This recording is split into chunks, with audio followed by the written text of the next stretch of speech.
आदरणीय बंधुओं, माताओं व मेरी प्यारी बहनों, राधे राधे।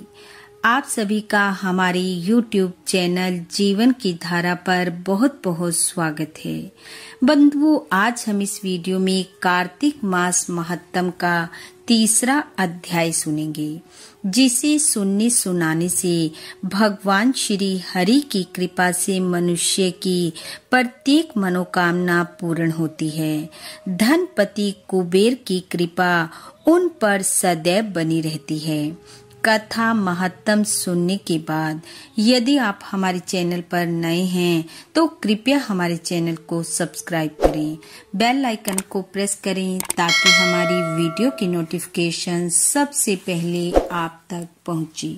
वीडियो को शेयर व लाइक भी जरूर करें। तीसरा अध्याय सागर पुत्र शंखासुर द्वारा वेद मंत्रों का हरण।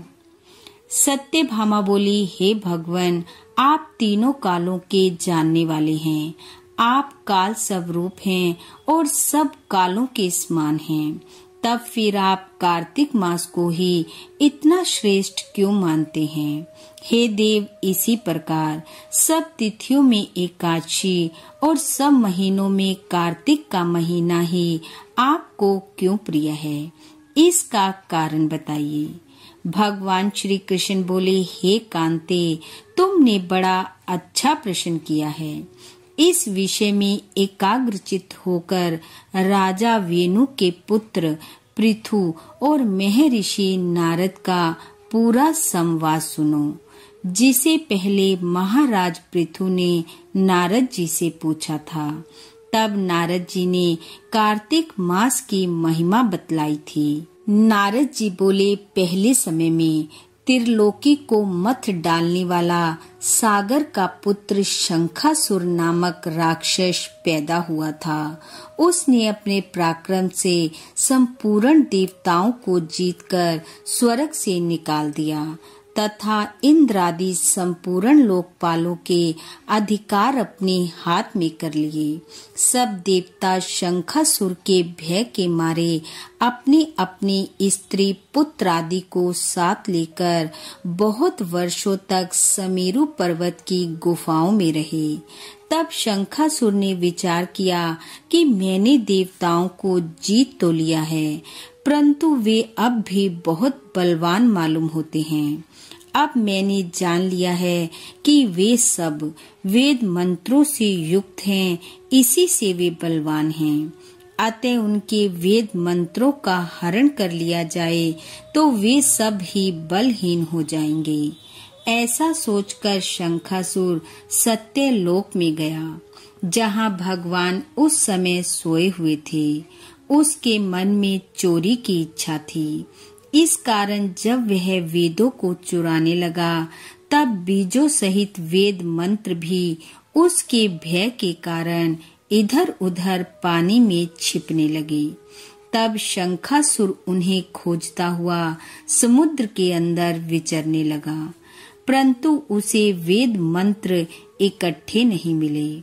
उधर ब्रह्मा जी सब पूजन सामग्री लेकर सब देवताओं के साथ बैकुंठ लोक में भगवान विष्णु की शरण में गए। वहां भगवान को जगाने के निमित्त ब्रह्मा जी मधुर वाणी में गाने बजाने लगे और गंध धूप दीप आदि से बार बार पूजन करने लगे।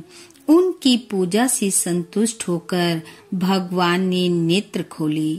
तब सब देवताओं ने सहस्त्र सूर्य के समान कांति वाले विष्णु भगवान के दर्शन किए। तत्पश्चात सब देवताओं ने षोडो उपचार से पूजा की, फिर साष्टांग दंडवत करके पृथ्वी पर गिर पड़े।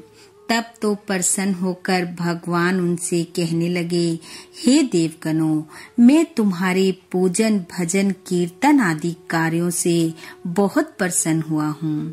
आप लोगों की मनोकामना मैं पूर्ण करूँगा, यही वर देता हूँ।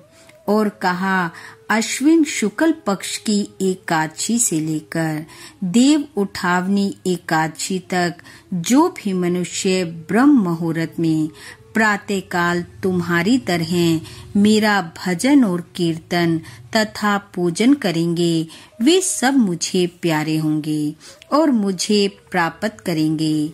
पाद्य, अर्घ, आचमनीय आदि की जो सामग्री एवं पूजा का सामान तो मेरे निमित्त लाए हो, वह अनंत गुणकारी होकर तुम्हारे लिए उत्तम फलदायक होंगे। तुम्हारे यहाँ आने की सब बातें मुझे ज्ञात हो गई हैं। शंखासुर जिन वेदों को हर कर ले गया है, वे सब और शंखासुर अभी जल में ही स्थिर हैं। इसलिए मैं शंखासुर को मारकर वेदों को ले आऊंगा। भगवान कहने लगे, अब से लेकर बीज मंत्र समेत सब वेद प्रतिवर्ष कार्तिक के महीने में सदा जल में निवास करेंगे। मैं आज से मत्स्य रूप धारण कर जल में रहूंगा। तुम लोग भी सब मुनियों को साथ लेकर मेरे साथ आओ। इन दिनों में इस लोक में जो मनुष्य प्रातः काल उठकर स्नान करेंगे, वे निश्चय यज्ञांत स्नान के फल को प्राप्त होंगे। भगवान ने कहा, हे देवराज इंद्र, जो लोग कार्तिक मास में नियम पालन करें, उनको तुम मेरे लोक में पहुंचा दिया करो और उनकी सब आपत्ति तथा विघ्नों से रक्षा करना। हे वरुण, तुम उनको पुत्र पौत्र आदि देते रहो।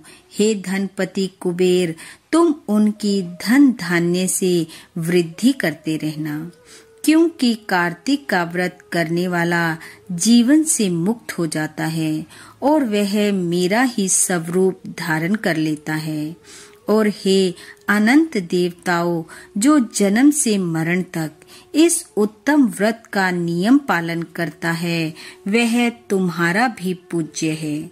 तुम लोगों ने मुझे एकादशी के दिन जगाया है, इसलिए यह तिथि परम पवित्र है और सदा मनाने योग्य है।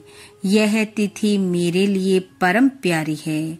हे देवगणों, विधि पूर्वक किए गए ये दोनों व्रत प्रत्येक प्राणी को मेरे ही समीप पहुंचा देते हैं। इनके समान ना कोई तीर्थ है, ना कोई दान है और ना कोई व्रत है जो स्वर्ग को दे सके। इति कार्तिक महत्तम 3 अध्याय समापत। बोलो विष्णु भगवान की जय। बंधु, भगवान श्री हरि की कृपा आप व आपके परिवार पर सदैव बनी रहे। आपका घर आंगन खुशियों से महकता रहे। इन्हीं शुभकामनाओं के साथ आप सबका बहुत बहुत धन्यवाद। राधे राधे।